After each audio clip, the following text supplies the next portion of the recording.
Salut à tous, c'est Bismart, rediffusion durant l'été des éléments les plus intéressants de ces dernières années. 3 entrepreneurs, voilà. 3 entrepreneurs exceptionnels dans 3 secteurs radicalement différents. Vous allez voir ça. On démarre avec le commerce, le retail. Maurice Bancet, Apsis. Donc Maurice Bancet, le président fondateur d'Apsis, est avec nous. Bonjour Maurice Bancet. Alors, je citais Beaugrenelle, mais à la limite c'est presque le plus petit par rapport à ceux qu'on va voir. Histoire incroyable, vous avez démarré en Pologne, hein, Maurice. Absolument, j'ai créé mon entreprise en 96 et à l'époque il y avait un moratoire sur les autorisations d'urbanisme commercial. Il fallait que je trouve un marché. Et donc je suis allé en Pologne avec ma petite valise et j'ai décidé de conquérir le développement de l'immobilier commercial dans ce pays. C'était à Łódź, je crois, c'est ça? Alors j'ai fait mes premières opérations à Wrocław et Varsovie, puis après j'ai fait cette grande opération à Łódź qui s'appelle Manufactura et qui a été décernée Grand Prix mondial de la rénovation urbaine. Donc on en est très fiers. Parce que il fallait absolument que vous fassiez des centres commerciaux. Vous ne pouviez pas vivre sans faire de centres commerciaux. En fait, mon métier, c'est l'immobilier commercial. C'est mon métier, c'est surtout ma passion. Ouais, et donc, si vous voulez, il fallait absolument que je trouve des opportunités de développement, mais des centres commerciaux qui étaient déjà de nouvelle génération, puisqu'on a implanté en Pologne, en 1996, les premiers centres commerciaux, commerce et loisirs. Ça n'existait pas en France. On a été les pionniers également du développement de l'immobilier commercial dans le milieu urbain ou en centre-ville, comme Manufactura, dont vous venez de citer, qui est en plein cœur de ville, 27 hectares, 200 000 mètres carrés. Ouais. On a complètement sauvé cette ville. C'est le cœur de la ville, oui, C'est absolument. le cœur de la ville. Le cœur de la ville. 18% de taux de chômage. On a sauvé cette ville parce que des tas d'entreprises sont venues s'implanter dans cette ville quand elles ont vu la qualité de la réhabilitation de cette friche industrielle textile que nous avons rachetée, que nous avons redéveloppée. C'est ça une solution alors pour nos territoires, Maurice Bancet? Ces fameux territoires là, dont on nous parle à l'abandon. Je pense vraiment que l'avenir, si vous voulez, du développement économique et notamment de l'immobilier commercial doit se faire en milieu urbain, en centre-ville, de façon à ce que nos villes qui bénéficient d'un capital architectural formidable, ça correspond véritablement à notre mode de vie. Nous sommes des Latins, nous avons une habitude de vivre dans la ville, nous sommes très attachés au lien social et on voit à quel point la période actuelle de crise sanitaire nous frustre terriblement dans ce domaine, le fait de ne pas pouvoir se rencontrer dans un restaurant, dans une salle de spectacle, etc. Et donc l'avenir, c'est véritablement de construire des quartiers mixtes, multifonctionnels, avec du logement, du bureau, recréer des éléments structurants de vie qui permettent, avec du commerce, de donner de la vie et de la dynamique à la ville. Et à ce moment-là, ça veut dire que le commerce de détail devient en fait partie prenante d'un centre commercial qui est en fait un cœur de ville. En fait, le mot centre commercial est à bannir, parce que si vous voulez... Non, mais vous gérez le cœur de ville comme on peut gérer aujourd'hui un centre commercial. C'est exactement ça. En fait, on reprend la philosophie qui a prévalu au développement de centres commerciaux en périphérie, on l'adapte au centre-ville et on crée un écosystème où vous pouvez habiter dans le quartier, travailler dans le quartier et consommer dans le quartier. Et cette consommation de surcroît, elle doit s'adapter aux nouvelles tendances de consommation actuelles. La crise est un accélérateur formidable des évolutions de tendances qu'on constaté depuis plusieurs années, mais la crise va accélérer ce processus et on pourra peut-être y revenir. Non, mais allons-y écoutez, tout de suite, parce que moi, ce qu'on constate, c'est que les commerçants, le retail traditionnel, on va dire ça comme ça, vont payer un très très lourd tribut à cette crise. C'est une manière pour eux de se relancer. Absolument. Alors vous avez des secteurs qui sont en crise, le textile depuis 10 ans. Et la crise sanitaire n'a fait qu'accélérer ce processus. C'est-à-dire la consommation de marques de textiles ne correspond pas forcément aujourd'hui aux attentes des consommateurs. D'abord parce qu'on a tous nos dressings qui sont pleins de vêtements et que le but, si vous voulez, de racheter tout le temps et en permanence et de renouveler cette proposition n'est pas forcément la priorité. Regardez tous les sites de revente d'occasion, regardez l'économie sociale et solidaire qui est très importante aujourd'hui. Donc il faut, si vous voulez, surfer sur ces tendances et proposer aux consommateurs des nouveaux concepts qui soient complètement adaptés à ce type de tendance. Ça peut être du textile, mais du textile autrement, totalement réinventé. Totalement réinventé, et puis tous les autres secteurs d'activité qui sont aujourd'hui demandés par les consommateurs. Et c'est là où l'expérience du gestionnaire de centres commerciaux, on va le dire ça comme ça, peut aider en fait individuellement chacun des commerçants à trouver une voie, à trouver une manière de se réinventer, à trouver une manière d'événementialiser. Tout le monde me parle d'événementialiser le commerce. Absolument, c'est l'enjeu essentiel. Alors nous, notre entreprise, comme vous le savez, c'est une entreprise familiale. Nous sommes développeurs et investisseurs finaux de nos opérations, donc on a une vision long terme de nos projets. Et la seule préoccupation de notre entreprise, c'est la réussite et l'intégration de ces projets, parce que notre rentabilité, elle va s'inscrire dans la durée. Tout à fait. Et donc, ce qui est très important, c'est que les habitants, les citoyens auxquels nous adressons, les consommateurs, comprennent que ces projets sont faits pour eux et qu'ils puissent les approprier. Et à partir de là, il faut qu'on fasse des projets qui soient du sur-mesure et qu'on fasse véritablement des projets qui puissent durer de façon évidente. Ça passe par l'accord des maires, évidemment, massivement. Est-ce qu'ils sont d'accord quand Maurice Bancet va les voir et dit « Vous avez un centre-ville qui est en train de dépérir, confiez-le-moi et je vais vous le réinventer ». Est-ce qu'il dit OK? Alors, écoutez, on a un exemple récent et tout à fait d'actualité, qui est un projet, si vous voulez, formidable à Bordeaux. Alors, on va le voir.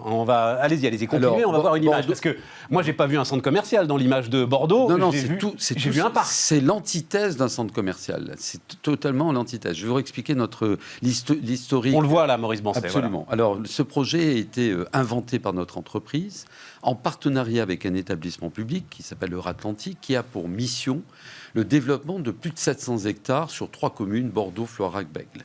Et la gare TGV de Bordeaux-Saint-Jean a connu un succès formidable. La ligne TGV Bordeaux-Paris et Paris-Bordeaux en 2 heures, c'est tout à fait exceptionnel.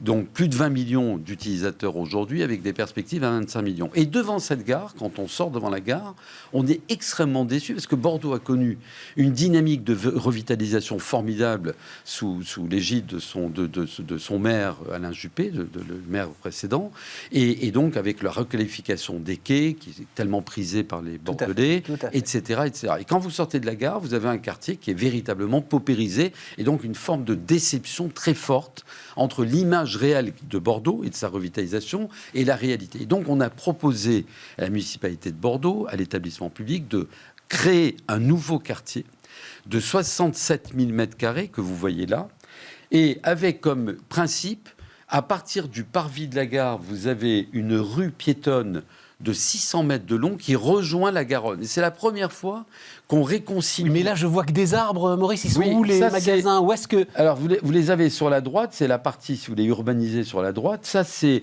l'aménagement des quais, la fin de l'aménagement des quais que nous allons financer, qui vont être bien sûr réalisés par l'établissement public dont c'est la mission en tant qu'aménageur, mais qui vont être réalisés jusqu'à la gare, parce que jusqu'à présent, ils s'arrêtaient 500 mètres un peu plus haut.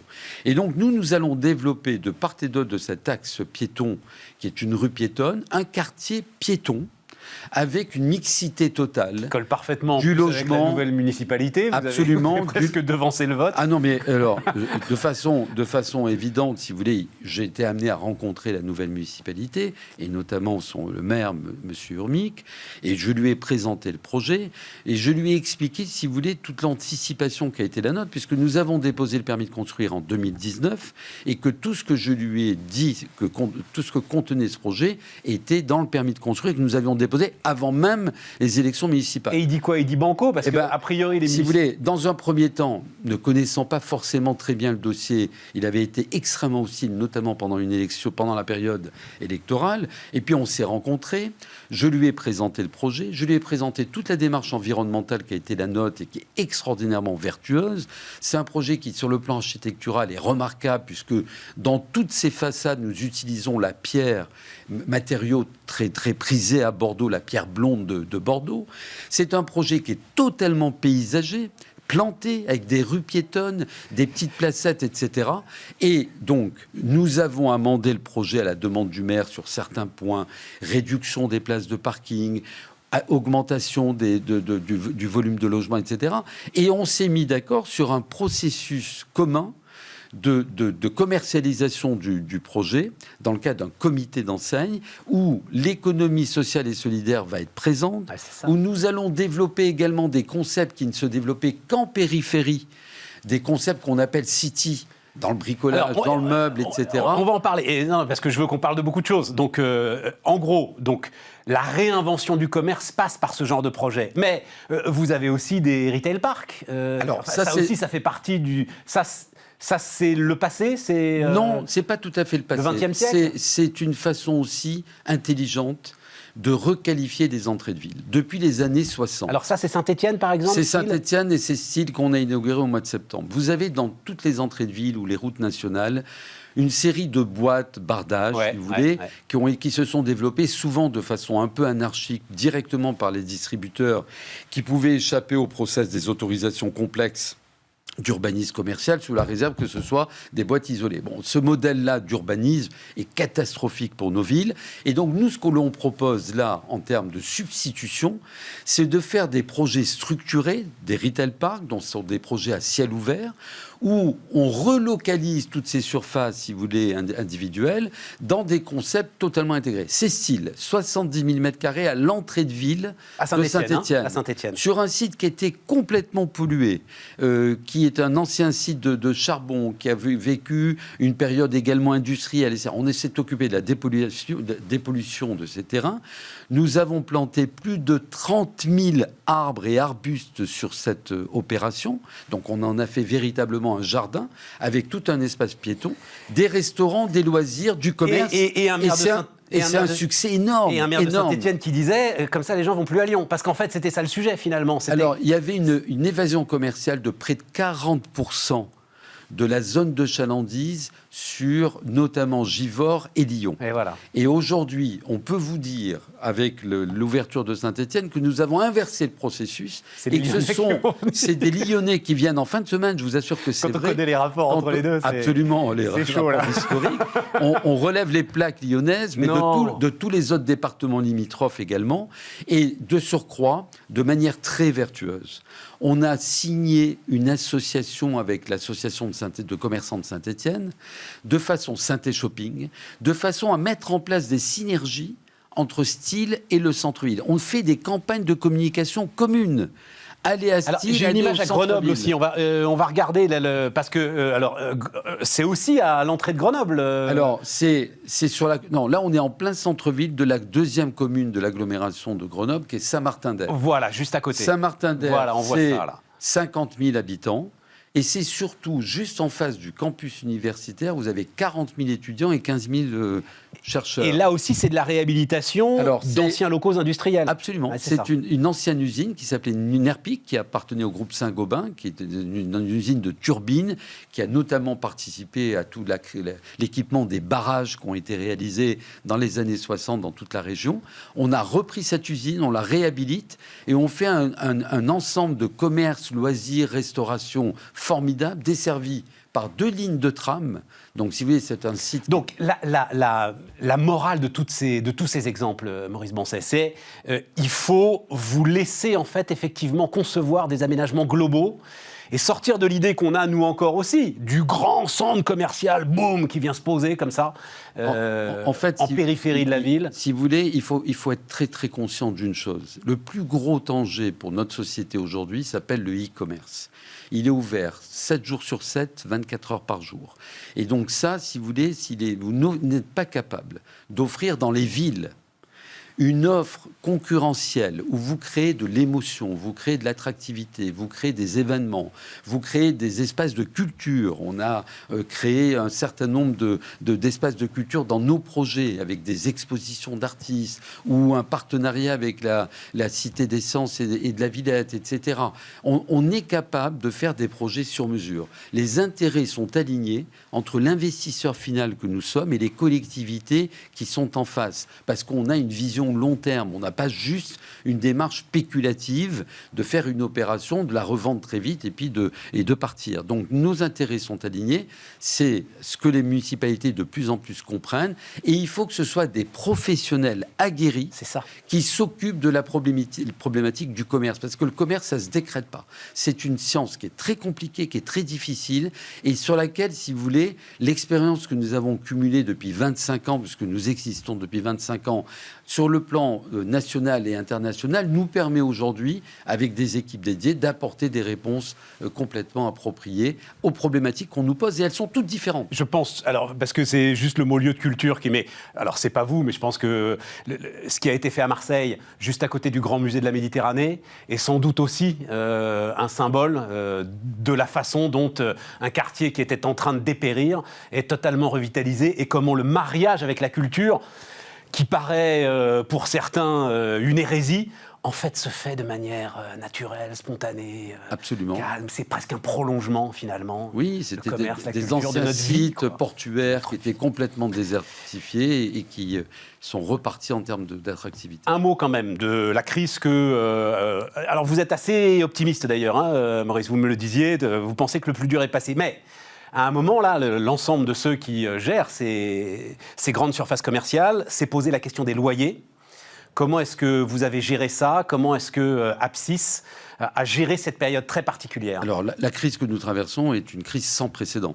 Je pense que c'est la plus grave crise économique du monde moderne. Je pense que ça sera inscrite dans les livres d'histoire dans quelques années, quand on aura un peu de recul, comme vraiment la crise la plus importante. Et donc, si vous voulez, je minimise pas ce que nous avons traversé en 2020, qui a été très violent, et ce que nous continuons malheureusement à traverser. Le seul élément positif, c'est l'arrivée des vaccins. Et cette arrivée de vaccins nous rapproche chaque jour qui passe de la fin du tunnel. Une fois que j'ai dit ça, il a fallu qu'on soit... comment on a traité le problème de la crise et notamment de l'aide que nous avons apportée à nos commerçants. Si juridiquement nous avions raison au niveau des baux commerciaux que nous avions signés, où il était clairement prévu que le commerçant avait pris un risque d'exploitation et nous un risque d'investissement long terme, sur un plan éthique, il était insupportable de demander à nos commerçants, après avoir subi les gilets jaunes, les grèves à répétition, de prendre la totalité de la charge de la crise sanitaire. Et donc, comme toujours, comme nous sommes une entreprise privée, familiale, avec une fibre entrepreneuriale, on a mis au point un modèle économique équilibré, pérenne, qui consistait à dire à nos locataires, au cas par cas, il y a eu 2 mois de fermeture. On en prend 1 mois à notre charge. Vous en prenez 1 mois à votre charge que vous ne nous payez pas. Sur la période de réouverture, à partir du mois de mai, on a mensualisé les loyers. Nous avons procédé à des allègements de loyers jusqu'à la fin de l'année. Ces allègements de loyers et le mois qu'ils nous devaient, on l'a étalé sur 2021, voire 2022. Lorsqu'on a analysé les comptes d'exploitation des commerçants. Sur ces bases-là, nous avons signé 95% d'accords avec l'ensemble de nos commerçants de notre parc, et avec des lettres de remerciement, des SMS, des mails, nous disant qu'ils appréciaient le principe de responsabilité de notre entreprise, de les accompagner. Moi, je veux dire une chose, je n'ai rien de plus important, à part mes collaborateurs, que mes clients. C'est le fonds de commerce, la valeur d'une entreprise. Et vos clients, ce sont les commerçants. Et les clients, ce sont les commerçants. Absolument. Et donc, on s'est montré vertueux. On a continué au mois de novembre en suivant la recommandation gouvernementale, en annulant les loyers comme le gouvernement l'avait prévu, moins de 250 salariés, etc. Et puis, on va continuer, bien évidemment. Mais vous voyez, ça aussi, c'est quand même un travers de notre cher pays. C'est que big is beautiful quand même. C'est-à-dire que c'est parce que vous avez 35 centres commerciaux, une surface financière importante, une gestion solide, que vous pouvez vous permettre de faire ça. Il faut des groupes puissants importants pour pouvoir justement passer ces chocs et pas être balayé. Alors, je veux dire, merci de nous considérer comme un groupe puissant important. Ah bah quand même, 35 centres... Non, d'accord, vous êtes en même temps, non, on est une boîte familiale.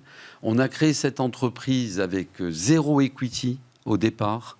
On a, si vous voulez, depuis 25 ans, le modèle, c'est que depuis 25 ans, on n'a jamais distribué 1 centime aux actionnaires.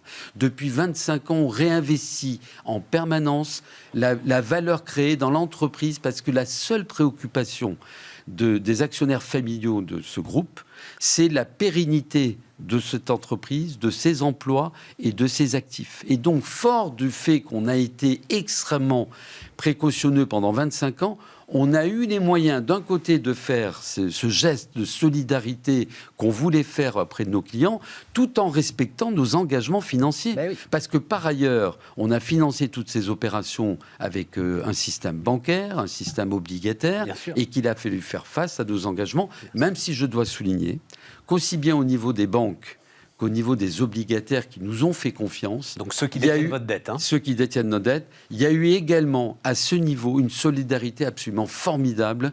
Les banques ont tout de suite réagi positivement en nous accompagnant, en faisant des moratoires de l'ordre de 6 mois. Et les obligataires nous ont réinvesti. C'est une contrepartie de la taille.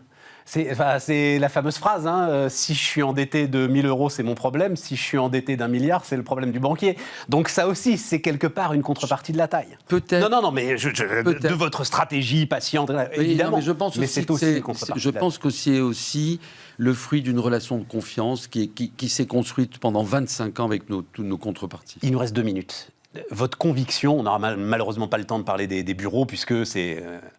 Votre conviction, c'est que à nouveau, quand tout ça, parce que c'est quand même une question qu'on peut se poser, est-ce qu'on aura à nouveau envie de se rassembler par milliers dans des centres pour aller faire les courses et pour aller faire du shopping et du lèche-vitrine et des choses comme ça? Écoutez, je voudrais vous répondre. Depuis 1 an, on vit tous un enfer puisqu'on passe notre temps sur les Teams, les Zooms, les conf-calls, etc. etc. On n'en peut plus. On n'a qu'une envie, c'est de faire des rendez-vous physiques, de faire du présentiel, etc. Le deuxième point que je voudrais vous dire, c'est que quand on a réouvert, vous ne pouvez pas vous imaginer la joie des consommateurs de retrouver leur lieu de consommation. On a inauguré Style en pleine période de confinement le 16 septembre. Ça a été une émeute. On a refusé du monde, les parkings saturés, les commerçants saturés, etc., etc. Donc, ce qui prouve que le commerce physique a encore énormément à apporter, à la condition qu'il soit capable de se réformer et si vous voulez, d'évoluer vers les attentes des consommateurs. Et moi, on est dans une industrie formidable parce que les commerçants sont formidables et qu'ils ont compris et qu'ils sont tous en train de se réinventer du fait de cette crise et ils y mettent les moyens, l'énergie, l'enthousiasme qui est nécessaire. Et vous confirmez ce qui est un point que, alors moi je martèle régulièrement parce que chacun doit en être conscient, quand ça va repartir à fond. Mais à fond. Mais ça veut dire que ceux qui ne seront pas prêts vont perdre des parts de marché, vont perdre des clients, vont rester sur place. Absolument. Il faut se préparer à la reprise et la reprise va être très forte. En tout cas, c'est le vœu que j'exprime en tant qu'entrepreneur pour mon entreprise et surtout pour l'ensemble de mes clients qui nous font confiance. Maurice Bancet, donc le président fondateur d'Apsys, c'était notre premier invité sur Bismart. On repart les amis, on repart avec Rodolphe Karl, le fondateur de Babylou. Bonjour Rodolphe. Bonjour Stéphane. Ravi de te recevoir ici. Babylou est une de ces histoires entrepreneuriales comme on en a peu. Je me disais des fois d'ailleurs, alors je ne sais pas quelle est elle est pas publique parce que là il y a eu un deal dont on va parler où vous êtes 2 frères d'ailleurs à avoir monté cette aventure et où vous cédez la majorité du capital à un fonds d'investissement. La valorisation elle est publique de Babylou? Non, elle est confidentielle, mais il y a des chiffres sortis dans la presse entre 1 milliard et 1,5 milliard. Et est-ce que des fois, tu n'es pas jaloux de les licornes, et vous êtes gentils, les amis, mais... Alors, d'abord, tu vas nous dire, il y a de la tech, et puis nous aussi, on est une licorne, et on est une licorne mondiale. Il y a pas... On t'oublie pas un peu dans le panorama? C'est vrai que parfois, je me suis fait la remarque, on était complètement sous le radar, parce qu'on n'est pas tech. Après, on n'est plus trop dans le délire de l'autosatisfaction, des chiffres, etc. Même si ça fait plaisir, évidemment, à l'entrepreneur. Mais contrairement à des boîtes de tech qui ont une scalabilité de par leur modèle digital, on a quand même du très concret, nous, dans notre métier, avec des établissements physiques, des centaines, des milliers de salariés, des dizaines de milliers d'enfants. 10 000 salariés, bon Dieu, quand j'ai vu ce chiffre. Oui, un peu plus de 10 000 dans le monde, dont la moitié en France. Et avec une hétérogénéité des cultures, des langues, des nationalités, enfin, c'est fantastique. On a sur nos plateformes sociales internes à l'entreprise, si on utilise Workplace, qui est le Facebook des entreprises, des groupes, des communautés qui s'installent par métier de façon très spontanée et on voit des échanges entre l'Inde, Singapour, les États-Unis, l'Argentine, la France. Et des échanges sur des savoir-faire, sur des bonnes pratiques. Et on parle de l'éducation, c'est universel. Ah mais bien sûr. Donc éducation, petite enfance, Babylou, enfin voilà, j'ai pas besoin de faire le sketch. Si, c'est important quand même sur ta capacité justement à attirer la lumière, à attirer les investissements, à ce que le secteur soit considéré comme un secteur en croissance. Moi, j'étais sidéré, mais il y a un moment que j'ai remarqué ça, en fait, en regardant ton histoire, qu'il y a une excellence française sur ce sujet. Oui, et qui commence à être reconnu. Vous êtes quoi? Vous êtes 3-4 groupes de taille mondiale aujourd'hui, c'est ça, français. On commence tous à développer l'international. Et je te racontais une anecdote qui m'a fait un peu mal au cœur, mais qui est tellement vraie pour l'image de la France. C'est quand on est allé au Moyen-Orient, à Dubaï, où on est un des plus gros acteurs à Dubaï et Abu Dhabi. J'ai commencé par le ministère de l'Éducation.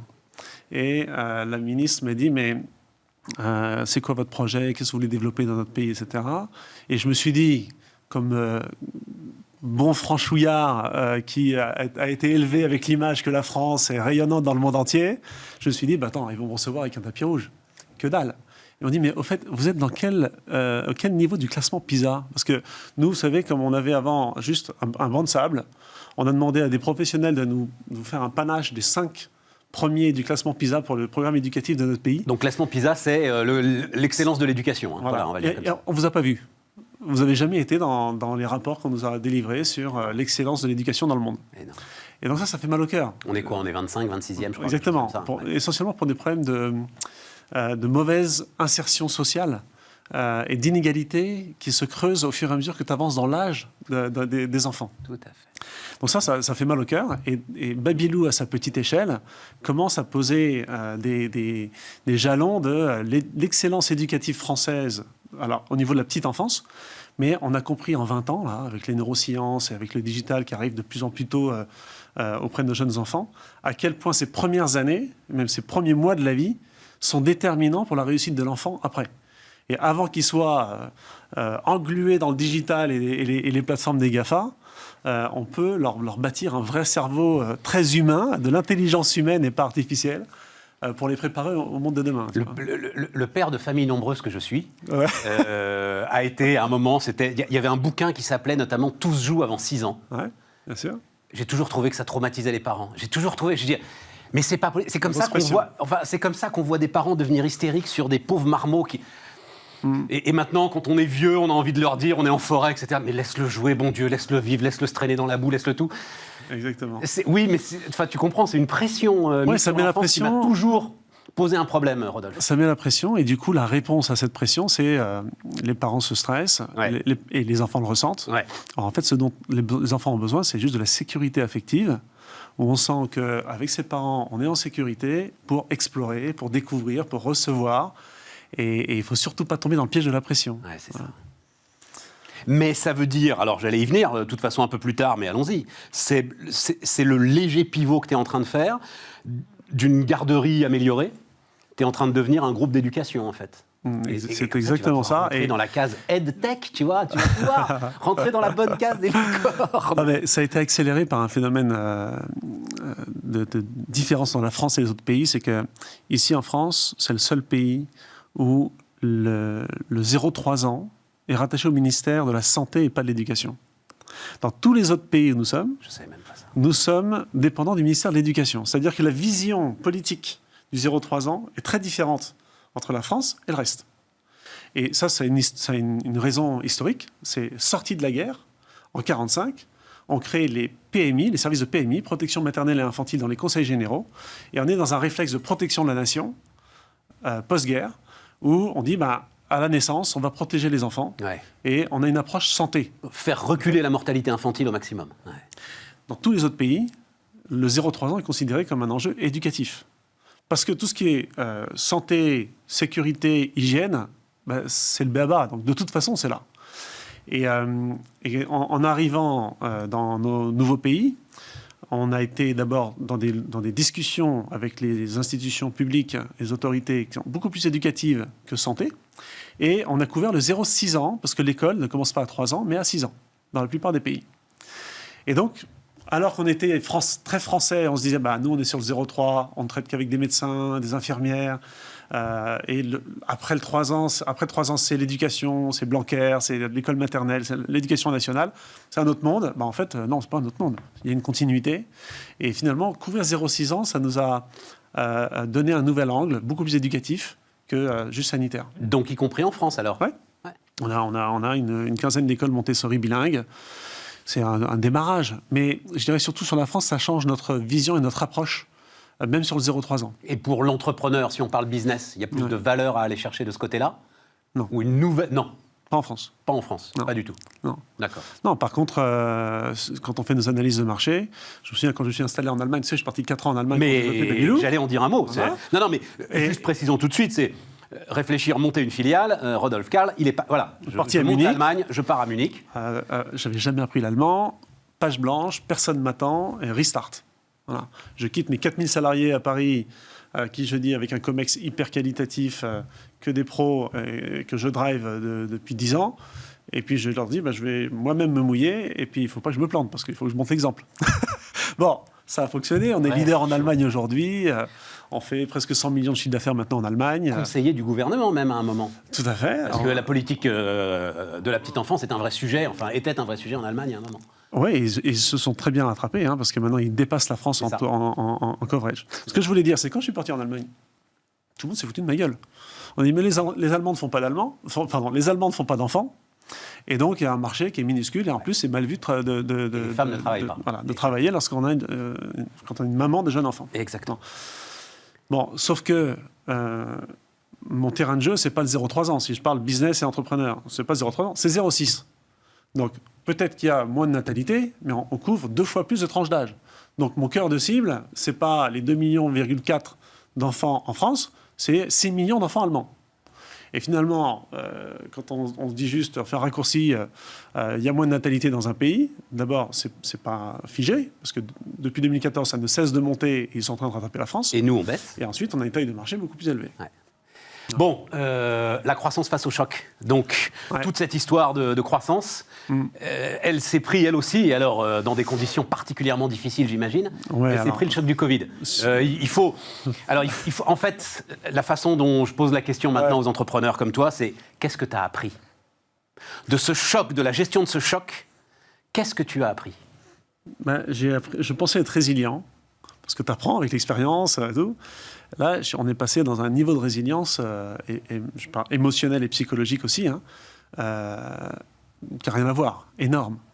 Notre capacité à absorber les chocs, et de toute façon, on est sur le pont, il faut avancer, il faut rassurer les équipes, les clients, il faut être capable de bien délivrer quand on va réouvrir et s'adapter, mais toutes les 6 heures ou 12 heures. Parce que quand vous gérez 11 pays, dans un métier ultra réglementé, qui est très sensible sur le plan sanitaire et social, et dont les gouvernements vont avoir besoin pour relancer la machine économique à la sortie, je crois qu'on ne se rend pas compte de l'agilité dont on doit faire preuve à une échelle immense.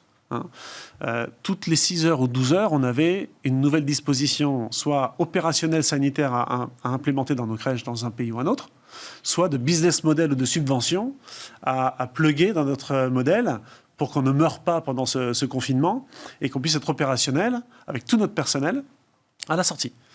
Donc, moi, je crois que le premier enseignement, c'est la résilience et l'agilité. Et nos équipes ont été incroyables. Voilà, c'est ça. Incroyables. Et je trouve que cette adversité à laquelle on a dû faire face a énormément soudé les entreprises et a fait tomber, mais du jour au lendemain, toutes les barrières psychologiques au changement. C'est tout ce qui est installé. Ça, on peut pas, c'est compliqué. On peut pas changer ça. En fait, là, tout est tombé d'un seul coup. Et on le voit aussi à l'échelle du gouvernement. Dans les rapports entre le patronat et les syndicats, tout à coup, il y a des automatismes qui étaient installés depuis des décennies qui disparaissent. Et on prend plus de temps, on prend plus de temps pour parler d'un sujet de réforme, on passe à côté de la loi parce qu'on n'a pas le temps de trop discuter, il faut juste délivrer. T'as raison. Et la France était championne du monde sur le sujet. Même les Français, ils ont réussi à dépasser ça. Et les lourdeurs administratives... Alors, question juste structurelle, mais l'une des clés du succès de Babylou, ça a été de s'adresser aux entreprises et comprendre qu'il y avait un gisement sur les crèches d'entreprise. Bon, là, télétravail. Est-ce que tu réfléchis, tu es dans la situation de Sodexo, c'est-à-dire, ah oui, mais s'ils sont à la maison, ils ne vont plus amener les mômes dans les crèches d'entreprise. Est-ce que pour toi, il y a un changement structurel? Alors, en 2010, avec toi, j'ai annoncé publiquement la création de 1001 crèches, je ne sais pas si tu te souviens, Oui, absolument. qui était une révolution dans notre secteur, qui est de ne plus concevoir la crèche comme la crèche dans mon bureau, sur mon lieu de travail, mais la crèche d'entreprise près du domicile des salariés. Et je t'avais dit, tu verras, la vision, c'est que ça fait du sens pour le fonctionnement de la société, pour les salariés, d'avoir leurs enfants gardés dans une crèche à côté de la maison et non pas proche du bureau. J'avais donné même comme exemple, c'est pas le sens de l'histoire de mettre des poussettes dans le RER à 8h du mat ou de dire aux parents arrêtez de prendre le métro, prenez la voiture. T'as raison. Bon, quand le confinement est arrivé et télétravail, eh ben, on s'est dit, heureusement qu'on a eu cette vision. Oui. Parce que télétravail ou pas télétravail, à la fin, l'enfant est toujours gardé à côté de la maison. Donc, il n'a pas eu besoin de changer d'univers. Les entreprises ne se sont pas trouvées confrontées à « mince, on a créé une entreprise dans l'immeuble ou à côté de l'immeuble, elle est vide ». Et on a des salariés qui, au contraire, pendant le confinement, ont encore plus compris l'intérêt de la crèche Babylou, puisque travailler avec son enfant présent dans la maison, c'est juste pas possible. Ouais. Ah oui, voilà. ça a été... Enfin, je ne crois pas que ça ait été une révélation pour les parents. Je pense que chacun le sentait. C'est peut-être pour ceux qui n'avaient pas d'enfants, justement, qui n'avaient pas compris à quel point il y avait un sujet. Voilà. Mais je vais te raconter comment on est rentré dans ce confinement et comment on l'a vécu, parce que tu posais une question tout à l'heure sur le choc de croissance. Parce que le temps tourne quand même. On a fait un gros deal, comme tu l'as dit en préambule. J'allais en parler. Ouais. Le 5 mars, on a reçu les offres préliminaires. Ah non, on n'en a pas parlé de celui-là. Je ne l'ai pas dit en préambule. Tu as fait un gros deal avec la Chine? Non. Non. Ah non. Sur le capital du groupe Babylou. Le 5 mars, on reçoit les offres préliminaires. Offres préliminaires, ça veut dire quoi, offres préliminaires? C'est les premières offres... de ce fonds d'investissement? Des concurrents, qui veulent investir chez Babylou, avec objectif de signing 30 mars. Et donc, 17 mars, rideau. D'accord. On est rentré dans ce confinement, dans cette ambiance-là. Donc, ça a été très, très dur psychologiquement et émotionnellement. Et on a tenu pour signer un deal le 6 août, dès qu'on a vu que l'économie allait redémarrer. Et on a closé le 17 novembre avec le fonds Antin, à qui on a confié le contrôle de Babylou, nous gardant avec mon frère 25% du capital. Et pourquoi alors? Pourquoi est-ce qu'à un moment, au bout de combien de temps 18 ans. 18 ans. Ouais. Pourquoi? Parce qu'on est dans un métier qui nécessite beaucoup de capex, beaucoup d'investissement. On a poussé au max ce qu'on est capable de faire en gardant le contrôle sur une dette raisonnable et le contrôle du groupe et de la croissance. Et on ne veut pas passer 5 ans là à juste se dire on y va pépère pour garder le contrôle et démotiver toutes nos équipes qui sont là avec le couteau entre les dents pour construire un vrai leader mondial. Voilà. Et aujourd'hui... Donc c'est pour accélérer? C'est pour continuer notre rythme de croissance. On peut maintenant rêver très grand. On a rêvé grand et on a réalisé nos rêves, mais là maintenant on peut rêver très grand.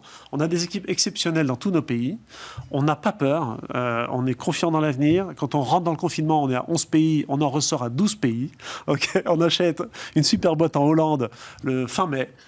Et aujourd'hui, ça y est, on démarre une nouvelle aventure avec Quentin sur une vision long terme pour devenir le champion mondial. Alors, pour devenir le champion mondial, il y a un pays incontournable, c'est la Chine. Alors, je crois que c'était d'ailleurs avec Emmanuel Macron que tu avais annoncé un deal avec une boîte chinoise qui, alors, toute petite, mais à l'échelle de la Chine, elle était déjà pratiquement aussi grosse que la tienne. Je crois que c'était ça. 10 000 persos. Bon, finalement, tu ne l'as pas fait. Et donc... On a reculé. Pour mieux sauter ou reculer pour reculer, c'est trop compliqué la Chine. Non. On a une équipe très solide à Singapour qui screen tous les dossiers de l'Asie. Et on a beaucoup de dossiers en Chine, dans d'autres pays asiatiques. On ira en Chine un jour, c'est sûr. Notre vision, c'est que Babylou, dans 50 ans, sera encore là, présent partout, et aura un impact sur le monde pour améliorer la préparation des enfants au monde de demain et l'éducation des jeunes enfants. Et on pense, et d'ailleurs ce que j'avais dit à M. Macron, c'est que finalement on a le même métier, parce que si on veut résoudre les problèmes de la société sur la tolérance, les problèmes de racisme, d'égalité entre les hommes et les femmes, l'environnement, etc., le boulot des politiques va être beaucoup plus facile si Babylou fait bien son job de 0 à 6 ans. Parce que ce n'est pas en mettant des milliards, des centaines de milliards pour résoudre les problèmes d'environnement qu'on va y arriver. C'est en éduquant les jeunes enfants dès le plus jeune âge aux réflexes de base du quotidien. Voilà. Donc, on a un enjeu qui est sociétal. Alors, Rodolphe, j'ai une question fondamentale. Oui. Particulièrement importante en ce moment. Mm-hmm. Les valeurs que tu diffuses. Ouais. sont les mêmes partout dans le monde? Alors, les valeurs sont communes à tous nos pays et à toutes nos équipes. On s'associe avec des entrepreneurs dans chaque pays. On ne rachète pas des boîtes. On s'associe avec des entrepreneurs qui partagent nos valeurs et qui veulent construire un monde meilleur par l'éducation des jeunes enfants, sur la base de valeurs très fortes, de bienveillance. Le sujet de la laïcité. Ouais. Alors, il est mondial. Je ne veux pas te mettre en porte-à-faux, mais... Le sujet de la laïcité, attention, là, on est sur un sujet de culture locale qu'on respecte. Et si, dans un pays, nous sommes installés... je te prends même l'Allemagne, on n'a pas besoin d'aller dans des pays très loin. En Bavière, il y a une vraie connivence entre l'Église et l'État. Absolument. Hein, et on doit le respecter. C'est pas parce qu'on est français qu'on va chercher à imposer dans tous les autres pays où on s'installe notre modèle sur un sujet comme ça. Donc, quand on a fait notre gouvernance internationale, un socle de valeurs communes, indispensable. Et on travaille 3 choses seulement. People, performance et quality. Et on ne vient pas toucher à la culture éducative locale. Okay, on aide les boîtes qu'on rachète à grandir très vite sur comment est-ce que les people suivent et comment je manage 200 crèches alors qu'avant j'en manageais 20. Comment je garde de la performance économique et sociale alors que je grandis très vite. Et comment je délivre de la qualité qui s'améliore. Parce que quand on a 20 crèches, on a l'œil partout. Quand on a 200, c'est pas pareil. Et donc, il y a des méthodes, des outils, des référentiels, des organisations. Et c'est notre savoir-faire d'entrepreneurs, de gestionnaires que nous exportons dans plein de pays. Mais on ne vient pas changer les cultures locales. C'est presque le début d'une prochaine interview. Parce que les 3 items, je pense aux entrepreneurs qui te regardent, là, qui font « mais comment ça, il ne va pas nous les raconter maintenant, ces 3 items hein, en gros, comment est-ce que j'arrive à gérer et à nourrir ma croissance ?» C'est notre savoir-faire. C'est notre savoir-faire d'entrepreneur. Mais c'est un savoir-faire propre à Babylou et propre à l'activité très particulière Tout à fait. Que tu mènes aujourd'hui. Avec des référentiels de management, avec des outils, des systèmes, de la data, du digital. Et c'est ça tes barrières à l'entrée, en fait. Ah oui, y a pas, ça pour le coup, il n'y a pas d'autre groupe, aucun groupe mondial n'a développé ça. Même le leader américain qui fait 2 milliards de dollars de chiffre d'affaires, il n'arrive pas à s'exporter à l'international, comme on le fait. Et donc bientôt 2 milliards de dollars. On va y aller, c'est sûr. On va y aller, c'est une question de temps. Rodolphe Karl, le fondateur de Babylou, était notre invité sur Bismart. Donc on est reparti, les amis, avec Olivier Remoissonnet. Bonjour Olivier. Bonjour Stéphane. On va y venir, hein, mais l'idée qu'on se passionne pour les brosses à dents, ça m'a éclaté. Mais alors, c'est au bout d'un parcours.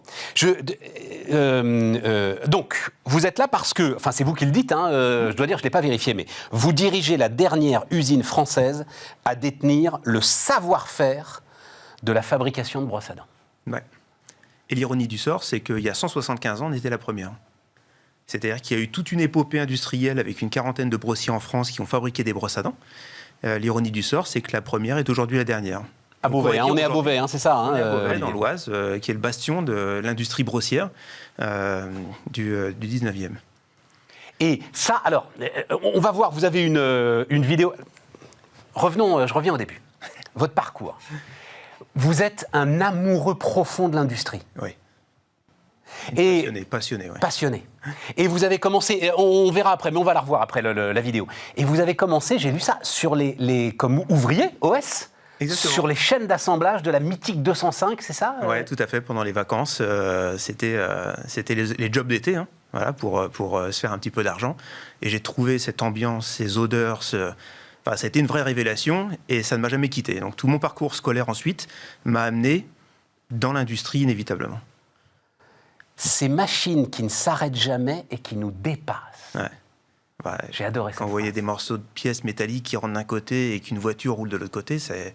Enfin, moi, j'avais 18 ans à l'époque, c'est une révélation, quoi. C'est une alchimie miraculeuse. Les presses hydrauliques et tout ce qui est... Enfin, il doit y avoir des laminoirs, ouais, exactement. Des machines de 2, 3, 5, 10 tonnes. Ouais, et puis des chaînes qui font 100, 150 mètres de long. Donc c'est... Ouais, je rentre là-dedans, à l'époque, c'est une découverte. Vous savez, Jacques Aschenbroich, le patron de Valeo, il était là la semaine dernière. Il nous a donné un chiffre qui va vous faire rêver.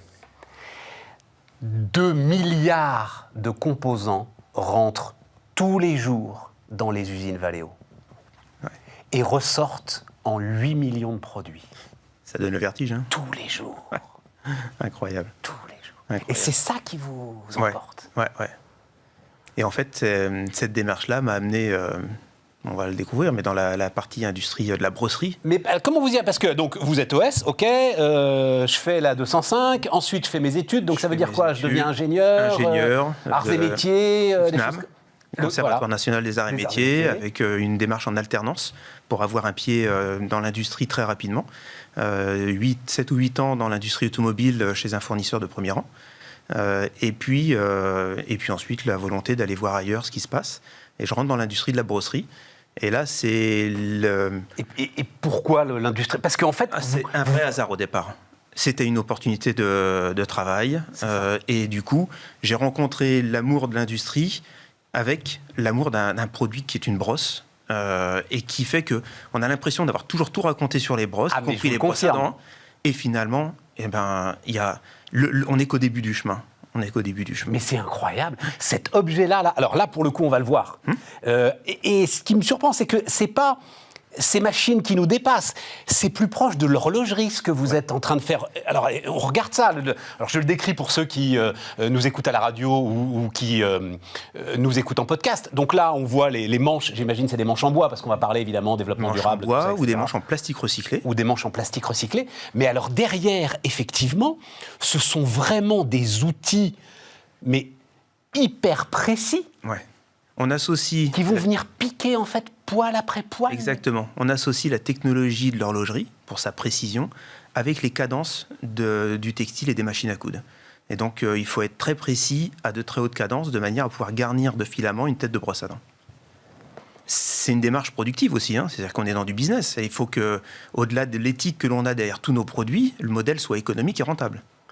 Je suis sûr qu'en plus, vous voyez, les gens qui nous regardent, là, ou qui nous écoutent, ils vont aller regarder leur brosse à dents et dire, c'est vrai, je me suis jamais demandé comment est-ce qu'on mettait les poils. Vous les appelez des poils? Les poils, les filaments, oui. Alors comment est-ce qu'on les mettait dans le bois ou dans le plastique, quoi? Voilà. C'est pas fondu autour. Non. Ils sont piqués. Il peut y avoir quelques modèles à travers le monde qui sont fondus autour, mais plus de 90% sont des modèles piqués. Et donc, on vient implanter les filaments. Et c'est à travers cette technologie qu'on sait surtout exprimer un savoir-faire pour qu'une brosse à dents, on sache faire varier les filaments, les hauteurs à laquelle on les coupe, de manière à avoir une efficacité dans le brossage. Une brosse à dents, avant même qu'elle soit devenue un outil éco-citoyen ou made in France, elle doit apporter le brossage et la qualité de brossage. Et nous, nos 175 ans de savoir-faire, c'est la première chose qu'ils expriment. On n'a pas attendu avant de savoir faire une tête de brosse à dents pour qu'elle soit efficace. Et donc, comment ça se travaille, ça? C'est-à-dire, c'est quoi? C'est des dentistes? Parce que alors, pour le coup, la marque, il y a une marque commerciale qui travaille... Il y a une marque commerciale, c'est Bioseptile. Voilà, Bioseptile. Donc on pense aux pubs quand même, on voit l'espèce de faux dentiste là avec sa blouse blanche. On n'est pas sur ce créneau-là. On n'est pas sur ce créneau-là parce qu'en fait nos valeurs sont des valeurs de transparence derrière. Mais non, mais c'est quoi ce créneau? Moi je l'aime bien ce créneau, c'est le créneau de la vente, de la pub, de la croissance, tout va bien. Je le renie pas. Ah, je le renie pas. Je dis simplement qu'on a face à nous des multinationales. Il n'y a plus d'intermédiaire. Il y a Bioseptile et il y a des multinationales.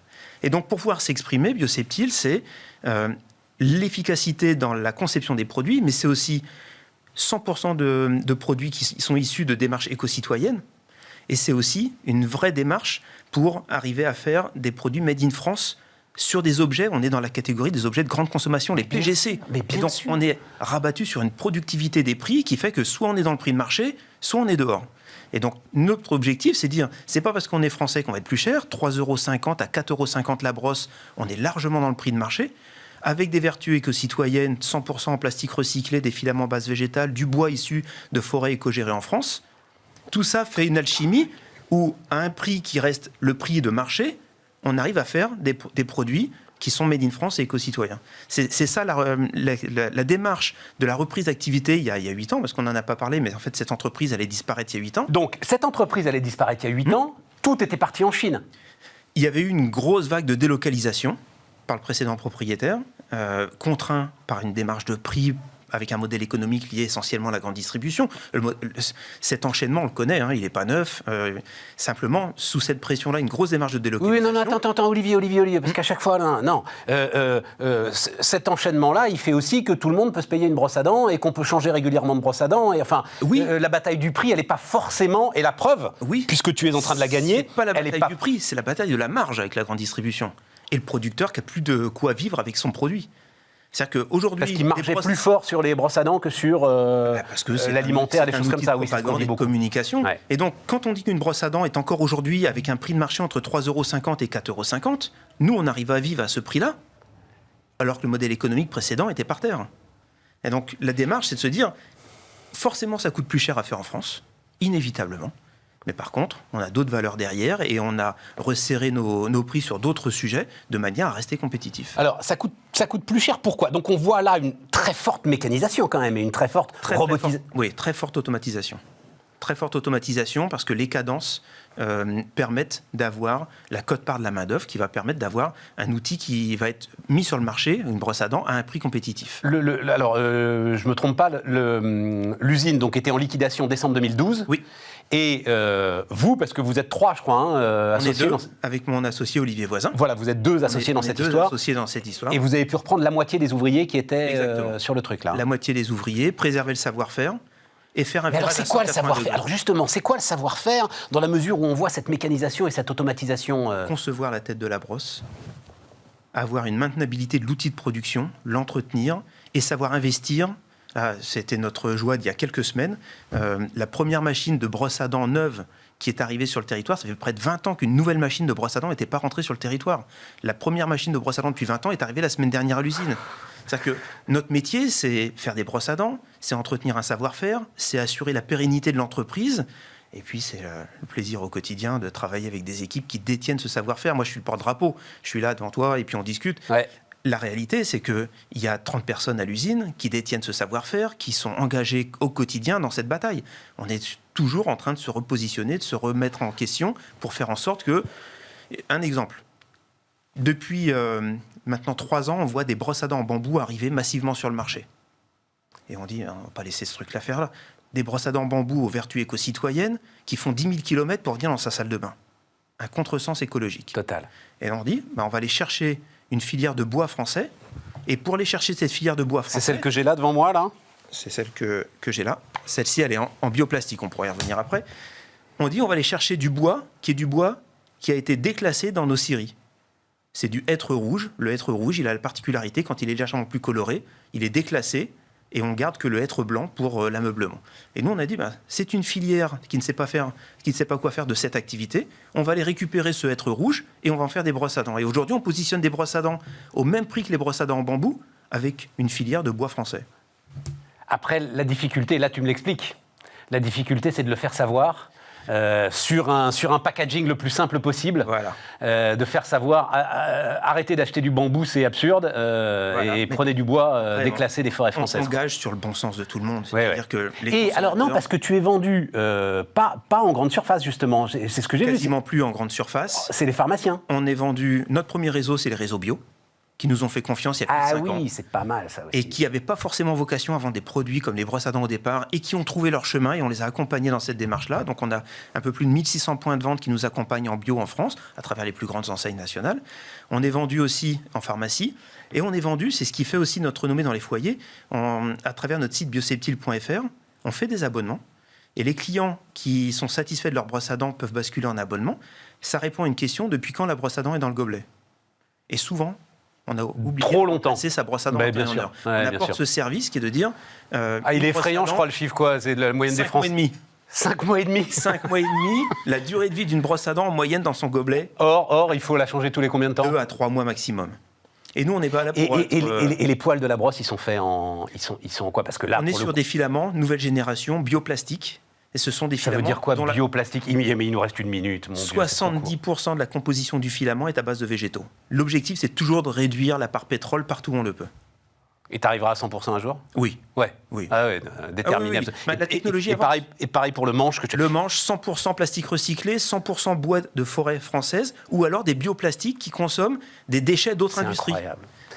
C'est incroyable cette passion, ce combat, c'est incroyable, incroyable. Ouais. On est 30 avec la même énergie. Hein. C'est-à-dire que là, voilà, c'est tout le monde a décidé sur le élément. Ça veut dire, non mais ça, pourquoi est-ce que ça veut dire si toi tu y arrives? Ça veut dire que quand même tout ce qu'on nous raconte sur la désindustrialisation, la fatalité de la désindustrialisation, la nécessité de ceci, cela, Pierre-Paul Jacques, non, il y a une passion de dingue. Alors oui, il y a sans doute, il y a du soutien régional, il y a des choses comme ça. Il y a du soutien, voilà. Il y a de l'accompagnement, il y a surtout une vision, et c'est surtout de ne pas attendre que les boîtes soient au tribunal pour leur trouver une nouvelle vertu et une nouvelle orientation stratégique. Ce qui est important, c'est de se dire, si on change de modèle, pour les boîtes qui n'ont pas su prendre ces virages-là au niveau de la mondialisation, si on change de modèle, on sait trouver sa voie. Et ne pas perdre ce que tu dis, ce savoir-faire, voilà, je savais pas. Un mot, quand on fait des brosses à dents, on fait que des brosses à dents. Tu peux pas faire, j'en sais rien, des brosses à cirage, on fait des brosses à cheveux, des brosses oui, maquillage. Voilà. Ouais, notre activité à 70% ou 80%, c'est les brosses à dents. Mais c'est aussi le terreau qui nous a permis de relancer l'activité il y a 8 ans. Et ensuite, on a engagé les brosses à cheveux et on engage encore bien d'autres produits. Bon, les amis, merci Olivier. Merci Steph. Merci infiniment. La brosserie française, donc. Bioseptile. Voilà. Faisons un peu de pub. Bioseptile. Avec nous sur Bismart.